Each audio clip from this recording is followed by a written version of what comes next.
Vamos a trabajar entonces, para hoy tenemos los elementos de la comunicación, entre otros factores que vienen inmersos en el mismo. Nosotros hemos venido desarrollando todos aquellos aspectos que vienen a favorecer al lenguaje en toda su expresión y por ende la comunicación que nosotros tenemos con otro ser humano, ya que les decía, ¿verdad? En la clase anterior, nosotros siempre estamos en interacción constante con otro ser humano. Desde que se ha creado el lenguaje, el ser humano definitivamente no puede estar aislado, sino vive en una sociedad, en un entorno, ya sea familiar, social, laboral, que nos indica a nosotros como tal, ¿verdad? Establecer una comunicación. Para ello vamos a recordar, porque estos elementos pues ya los han visto ustedes.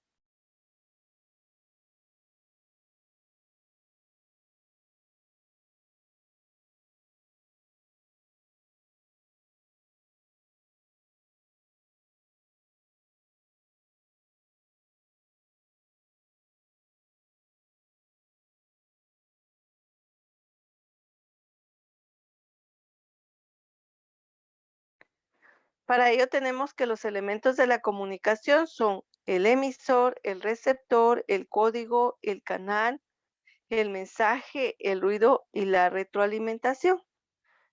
Y en este caso, pues hay dos que nosotros realmente ubicamos rápidamente, ¿verdad? Que es el emisor y el receptor. Nos dice entonces que los elementos de la comunicación son todos los factores que intervienen en el proceso, ya sea de envío o de recepción de un mensaje. Nosotros regularmente cuando platicamos con otra persona, siempre vamos a emitir esta situación. No importa si la información es nuevamente intencional, no intencional, si es espontánea, si es por trabajo, si es por estudio, sea el factor que desarrolle, siempre vamos a tener estos dos elementos, un emisor que es el que envía el mensaje y el receptor quien recibe la información, pero a veces nos vamos a saltar alguno de ellos y en otro momento pues los vamos a desarrollar a plenitud, solamente que en este caso, como ya es algo incorporado hacia nosotros, ya no vamos a determinar, ¿verdad? Ah, bueno, yo soy el emisor y ustedes son el receptor y el canal que voy a utilizar para dar la información es este, el código vamos a utilizarlo, el mensaje, el ruido. Entonces ya no voy a utilizar esto, sino nosotros automáticamente estamos desarrollando esta situación. En este momento que nosotros estamos interactuando, ya nosotros estamos cumpliendo estos dos elementos, el emisor y el receptor. Y si tenemos estos pasos dentro de esta comunicación en este instante, solamente que vuelvo a repetir, nosotros automáticamente reconocemos cada uno de ellos. Cuando usted va a ir a platicar con su mamá, con el jefe, con el cliente, con un empleado, con un hermano, un amigo, un familiar, siempre emitimos esta situación, pero ya no nos vamos a detener a observar, ¿verdad? Si estamos cumpliendo cada una de ellas. Bueno, para iniciar, entonces vamos a ver elemento por elemento para tener la idea clara a qué nos referimos. Tenemos entonces que el emisor es el punto de partida del proceso de comunicación, pues es el ser quien emite el mensaje para que todo pueda cumplirse. El emisor tiene que compartir los mismos canales y los mismos códigos comunicacionales con su receptor. De lo contrario, el proceso no culminará exitosamente. En este caso, ¿verdad? Si yo estoy hablando en español, pues ustedes me van a entender en español.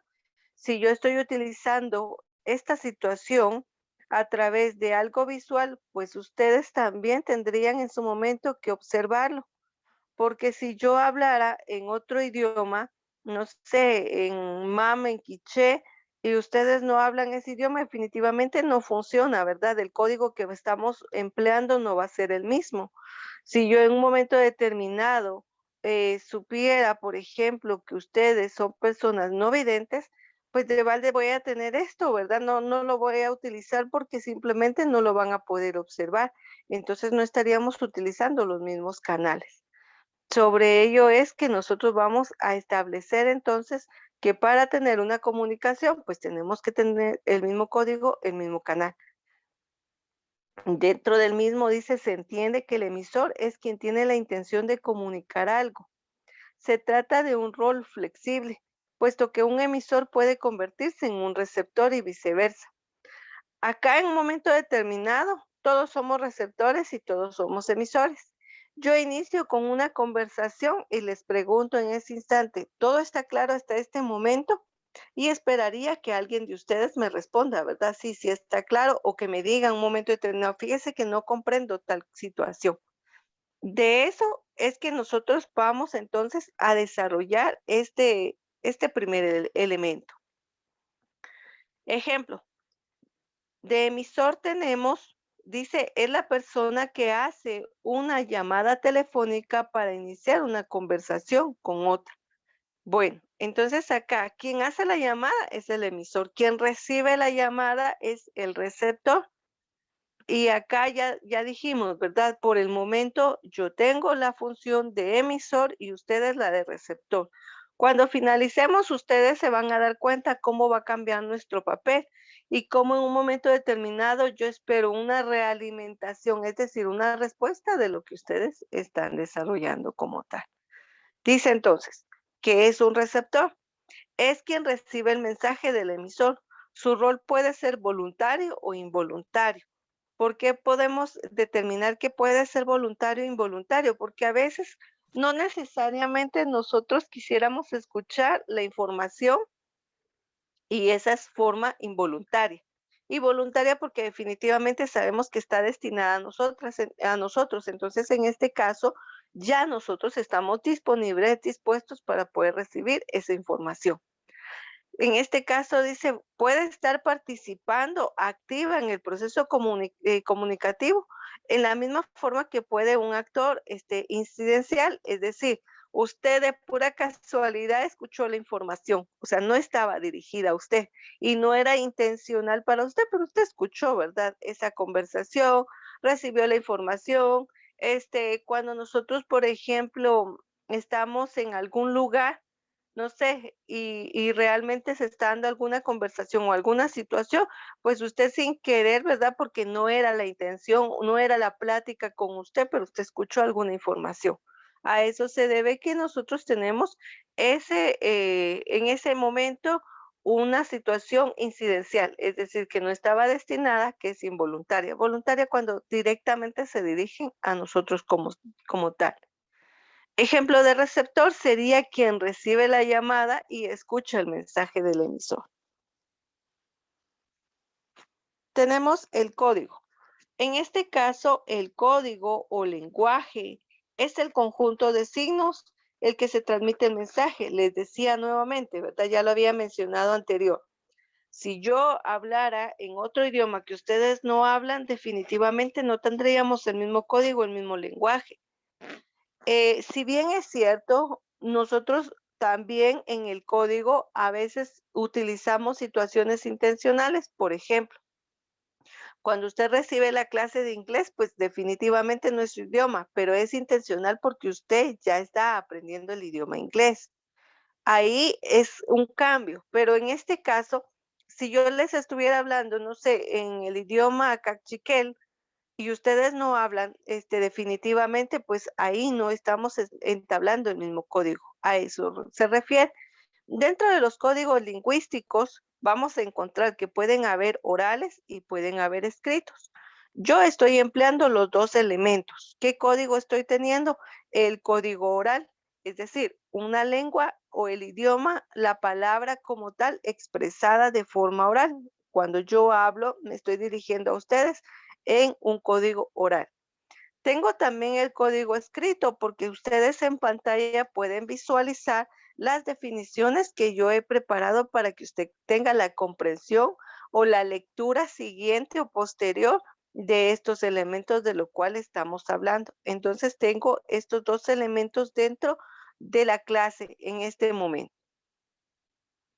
Un ejemplo de código es el idioma español que se usa por las personas para conversar. Entonces ya ahí nosotros estamos empleando el mismo código.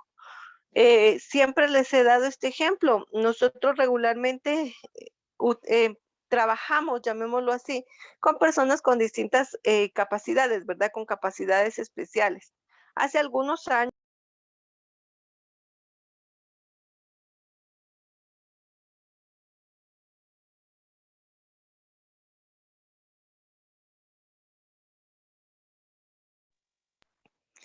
tenemos entonces que años anteriores tenía yo a personas que eran sordomudas. Entonces, en este caso, todo lo que yo presentara en un momento determinado de forma visual iba a generar una representación muy importante para ellos. Todo lo que yo tenía que trabajar con ellos tenía que ser de forma muy comprensible, visible, porque definitivamente pues ellos no me iban a escuchar y como yo no hablo un lenguaje a señas, definitivamente no iba a poder trabajar con ellos. Lo que hacíamos era, en un momento determinado, pues yo daba mi clase tal cual, trabajaba esta fase, ¿verdad? Visual, lo más explícita posible y teníamos también una traductora que en un momento determinado ellos no llegaran a entender o comprender lo que estábamos trabajando y la traductora me preguntaba, ¿verdad? Y ella daba respuesta. Es ahí donde nosotros empleamos códigos distintos, pero en cierta forma, ¿verdad? Solo se les favoreció en algún código, en este caso escrito visual, para que ellos pudieran entender. Entonces, ahí es donde nosotros vamos favoreciendo. Recuerdo que he tenido también jóvenes solamente no videntes y ellos escriben en braille. Lo que hacíamos con ellos era que ahí cambiaba el código. El código era lo más explícito posible de forma oral. Entonces ahí yo no tenía esto, ¿verdad? O sea, era por demás que yo pudiera tener esto porque aunque yo lo tuviera muy explícito, ellos no lo iban a poder leer. Entonces lo que hacíamos era grabar las clases y grabar las clases lo más profundas posibles para que ellos en un momento determinado lo que no entendieran lo volvieran a escuchar e ir comprendiendo esta situación. También no tenían un intérprete, pero sí tenían un apoyo directo de ellos, en donde él sí escribía en braille.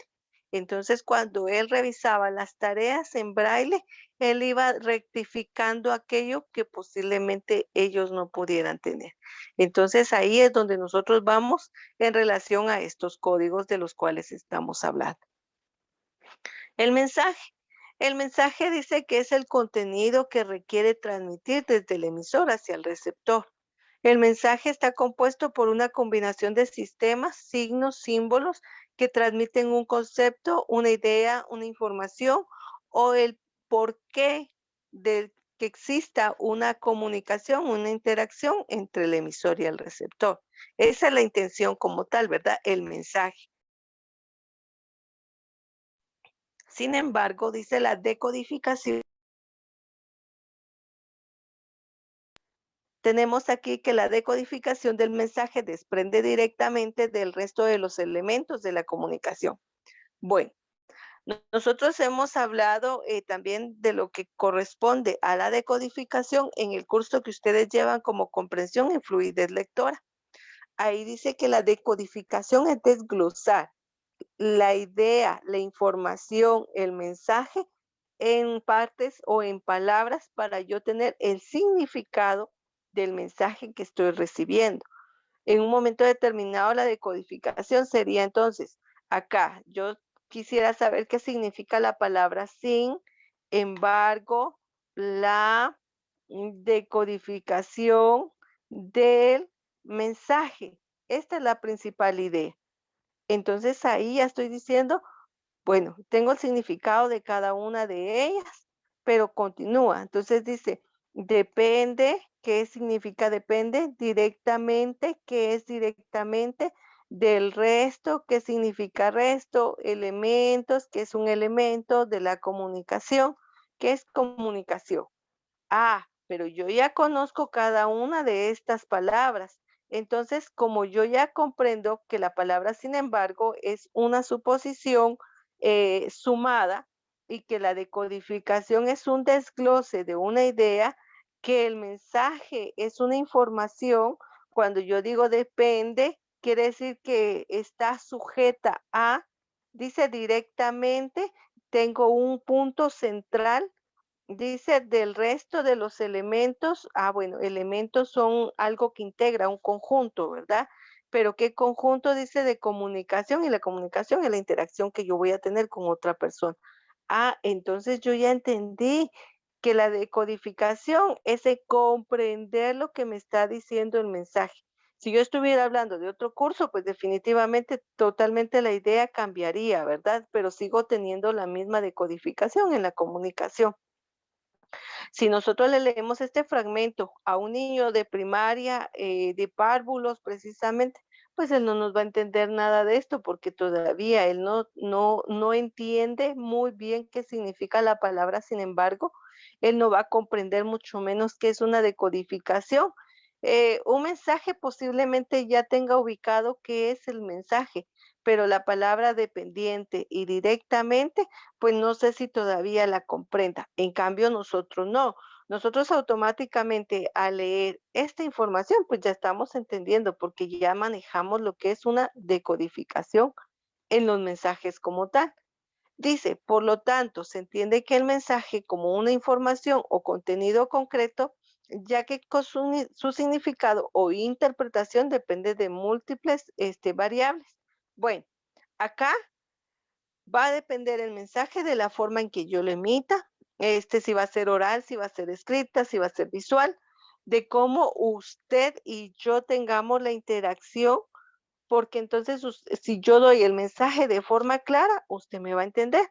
Pero si yo voy a empezar con rodeos, con mil vueltas y con muchas situaciones, pues usted posiblemente no me entienda nada de lo que yo esté diciendo. Por eso un mensaje tiene que ser directo, puntual y de la forma precisa que la persona me pueda entender. Entonces dice, un ejemplo de mensaje sería el motivo por el cual se está llamando a una persona. Bueno, yo tenía que informarle algo, ¿verdad? Que la clase de hoy iba a ser temprano, entonces yo le estoy llamando para darle ese mensaje. Le estoy informando que el Día del Cariño, ¿verdad? No lo vamos a celebrar porque va a caer este lunes. Entonces, estoy ya generando una información que yo necesito. Luego tenemos el canal de comunicación. Ya llevamos entonces varios elementos. Dijimos al inicio, ¿verdad? El emisor, el receptor. Ya vimos el mensaje, ya vimos el código. Ahora vamos a ver el canal. El canal, dice, de comunicación es el medio físico por donde se transmite el mensaje del emisor hacia el receptor. Otra vez, medio físico por donde se transmite el mensaje del emisor al receptor. En este caso, es el aire, es el medio físico más común de la comunicación. Es esencial para generar los sonidos del lenguaje verbal. Cada vez que nosotros hablamos, cada vez que emitimos un sonido, pues definitivamente es la combinación que tenemos entre el aparato fonador y los elementos que integran y los órganos que integran el aparato fonador. Bueno, tenemos la boca, los dientes, la lengua, la laringe, la faringe, tenemos el diafragma, la cavidad nasal, la cavidad bucal, la inspiración y expiración que nosotros emitimos, el movimiento de la boca, las letras y letras desarrolladas en sílabas para formar palabras. Es decir, cuando nosotros hacemos la abertura y decimos A, E, I, O, U, ahí definitivamente tenemos nosotros una emisión de un sonido. Pero si nosotros dijéramos entonces en un momento determinado, bueno, pero es que ahorita no está hablando ella, ¿verdad? Sino solamente estamos leyendo. Entonces yo ya estoy emitiendo una situación visual. Pero en este caso, mi canal es un canal utilizado a través de la tecnología audiovisual, porque ustedes me están escuchando a través de una computadora, de un teléfono, de un dispositivo X, y estamos visualizando lo que yo estoy compartiendo y también están recibiendo de forma auditiva lo que yo estoy realizando. Ahora, ¿cuáles son mis canales? En este caso, pues el mío definitivamente es la voz o el sonido que yo estoy emitiendo, las palabras, articuladas y aparte tengo, vuelvo a repetir, un medio que es mi dispositivo por donde ustedes pueden tener esta situación audiovisual. Ahora bien, si en un momento determinado nosotros estuviéramos presentes, pues yo no tendría audiovisuales, solamente me dirigiría a ustedes, ¿verdad? De forma, con la palabra y ustedes verían mi persona. Entonces ahí tenemos una interacción directa. Cuando yo reciba información por parte de ustedes, cambiamos de papeles, entonces ustedes son emisores, yo soy receptor y utilizaríamos el mismo canal. Ustedes a través de la palabra, de los sonidos expresados, es como se van a comunicar conmigo. Para el ruido, definitivamente el ruido es algo que nosotros siempre vamos a tener. Y no solamente vamos a tener ruidos en relación al ambiente, ¿verdad? El sonido de ambiente que tenemos, que pasó un camión, que pasa el carro recogedor de chatarra, que pasa el heladero, que pasa la señora que está vendiendo la verdura, la que está vendiendo el pollo y está gritando, ¿verdad? Hay verdura, hay plátanos, y ese no es solamente el ruido. También existe un ruido psicológico y con este hay que tener mucho cuidado, porque el ruido de la calle pues va a ser en un momento determinado momentáneo. Me muevo del lugar y terminé el ruido. Si en un momento determinado se nos fuera la energía eléctrica o se cayera la señal de internet, ahí pues definitivamente no podemos hacer nada hasta que vuelva a reinstalarse la situación, ¿verdad? Del internet. Ahí tenemos una falla, a eso vamos a llamar ruido. Pero el ruido psicológico sí hay que tener cuidado, porque cuando usted está apurado, cuando usted está ansioso, cuando usted tiene muchos pendientes, usted le dijeron el día de hoy que cuando termine las clases y la jornada tiene que presentarse el trabajo, tiene que llevar unos escritos, usted sabe que aparte tiene un compromiso y en fin, ¿verdad? Le falta que comprar a usted todavía su regalo del Día del Cariño para su novia, para su novio, ¿verdad? Está usted preocupado y entonces tiene ese ruido psicológico. Tengo que ir al trabajo, tengo que llevar los escritos, tengo que pasar, tengo un compromiso, tengo que pasar a recoger un regalo y entonces usted me está viendo ahorita, me está escuchando, está viendo la información, pero en realidad no está teniendo una recepción del mensaje, porque usted está escuchando todo lo que yo estoy diciendo, pero usted tiene ruidos psicológicos. Y en este momento podríamos tener otros. No sé, como no estamos directamente, ¿verdad? Sino solamente a través de la pantalla y todos tienen apagado el micrófono, yo no sé quién está escuchando música, yo no sé quién estará viendo televisión, yo no sé quién está en la calle y escuche todo el ruido del ambiente que se tenga. Yo no sé en realidad quién está prestando atención o solamente se conectó, ¿verdad? O sea, qué ruidos tienen en el ambiente, no lo sé, pero esos son parte de los ruidos que nosotros podemos tener. Y les decía, pues los sonidos del ambiente en un momento podemos cambiarlos, nos movemos de ubicación y ya nos quedamos sin ruido. Pero si tenemos ruidos psicológicos, con ello hay que tener cuidado, porque aunque nosotros ya llevemos 3 hojas desarrolladas del tema, pues usted no me ha entendido absolutamente nada porque usted no me ha prestado atención por el ruido psicológico que usted mantiene en su mente. A eso se le llama ruido como tal. Y para la retroalimentación, como su nombre dice, retroceder, alimentación es entonces volver a realimentar, es decir, volver a retomar la información. Y hoy en día se escucha mucho en inglés, ¿verdad? El feedback, es decir, volver a repetir.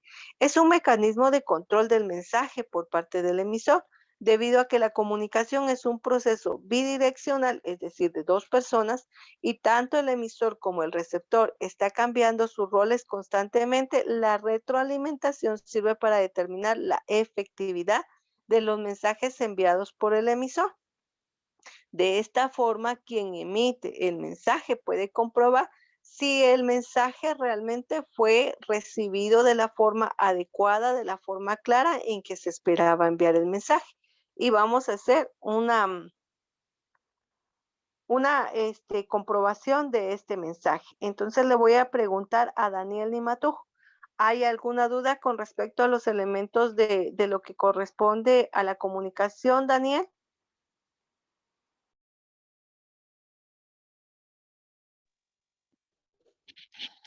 No, señor, todo está bien. Muy bien, gracias. ¿Y esa es la Todo bien. retroalimentación? Gracias. Esa es la retroalimentación, porque él ya me está respondiendo. Fernanda, ¿qué es el emisor?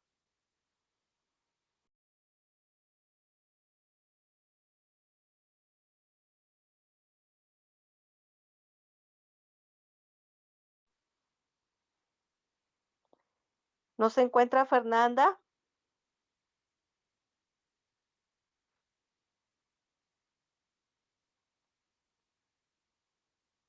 Franklin, Ese es el que emite el mensaje. muy bien, gracias. Ingrid, ¿quién es el receptor?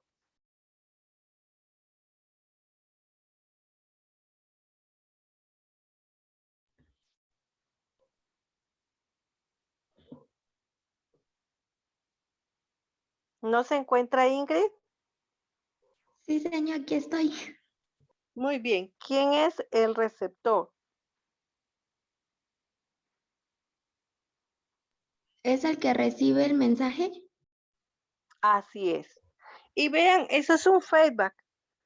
Eso es la retroalimentación, porque yo pregunto si todo está claro, voy a comprobar que el mensaje haya llegado tal cual, mi necesidad. Entonces, eso es en realidad lo que comprende los elementos. Y ya luego nosotros pues también vamos a encontrar este elemento, ¿verdad? De contexto. Y el contexto no es más que dónde se desarrolla como tal una situación de conversación, una información.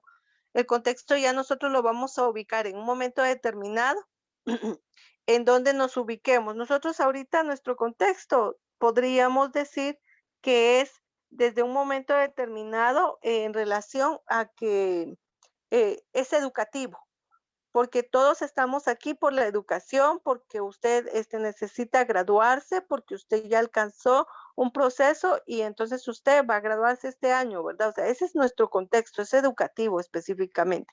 Si nosotros estuviéramos en la iglesia, pues entonces nuestro contexto sería algo religioso, ¿verdad?